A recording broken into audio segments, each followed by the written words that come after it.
అందరికీ నమస్కారం అండి. అన్నయ్య నమస్తే అన్నయ్య.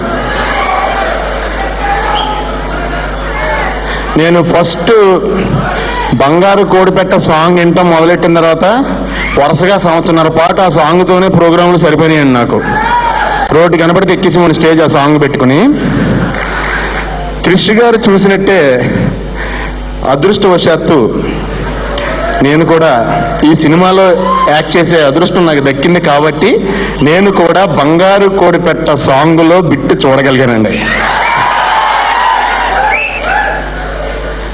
5 నిమిషాలు థియేటర్ నుంచి బయటకు వచ్చేసి కూర్చుని, ఒక్క నిమిషం సార్, నాకు 5 minutes టైం ఇవ్వండి సార్, నేను తర్వాత చెప్తాను డబ్బింగ్ అని చెప్పి కూర్చున్నానండి. జస్ట్ చరణ్ ఆ సాంగ్ సారీ అనయ్య దాటేశాడు అన్నయ్య.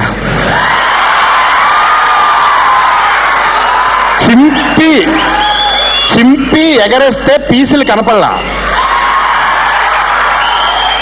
ఆ గుర్రం ఎపిసోడ్ అని చెప్పారు కదండి, ఆయన చెప్పింది కరెక్ట్ అండి బాబు. అది వస్తున్నప్పుడు ఇక్కడ కరెక్ట్గా తగులుతూ ఉంటుంది, దాన్ని ఫుట్ స్టెప్ సౌండ్ దడ్ దడ్ దడ్ దడ్ అని. అది చూసినప్పుడు ఈ సినిమా సెకండ్ హాఫ్ లో గబుక్కుని ఎవడన్నా ఎగ్జైట్ అందాం అనుకుని మాట రాదు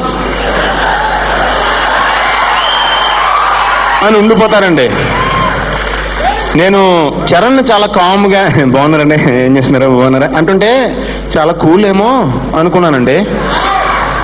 అయ్యి బాబోయ్, చిన్న అగ్నిపర్వతంలో పేలాడండి సినిమాలో. అండ్ వినాయక్ గారు అన్నారు ఇందాక కత్తి పట్టుకున్నట్టు ఉందని, అలాగే గుర్రం మీద మిస్సైల్ వస్తున్నట్టు ఉందండి. చాలా బాగుందండి. భగవంతుడి దయ వల్ల ఆ 2 సీన్లు నేను చూశాను.